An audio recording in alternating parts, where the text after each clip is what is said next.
मी रामकृष्ण मारुतराव जुंबळे, मी सामाजिक वनीकरणमध्ये MRGSमध्ये काम करत आहे. तर आम्ही खूप अपेक्षा ठेवली होती मुख्यमंत्री साहेबाकडून का आमची बा दिवाळी हे चांगली करणार आहे. एका मजुराचे 20-20, 18-18 हजार रुपये आहे, पण तरी आम्हाला दिवाळीले दिवा लावाले पैसे नाही मिळाले.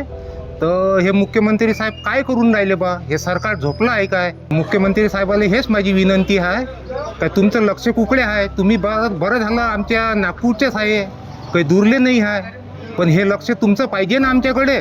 साधारण जो 200-300 रुपये मजुरी करून राहिला यांना तुम्ही पैसे नाही देऊन राहिले, म्हणजे सरकार काय झोपलं आहे का? हे कास्तकाराचे येले काय होऊन राहिले, मजुराचे येले काय होऊन राहिले, मग जिकडला पैसा तुम्ही कुकडे नेऊन टाकून राहिले, काय करून राहिले? हे कास्तकाराची दिवाळी म्हणा का मजुराची दिवाळी म्हणा, हे तुम्ही अंधारात ठेवून राहिले काय? आम्ही जेवायला महाग झालो तर तुम्ही तिथं करून काय राहिले? एवढं फडणवीस साहेब, माझी तुम्हाला विनंती आहे का आमची तुम्ही 300 रुपये कमावणाऱ्याची मजुरीचे पैसे जर दिवाळीला टाकले नाही तर तुमची तर लायकी पदावर राहायची आहे नाही.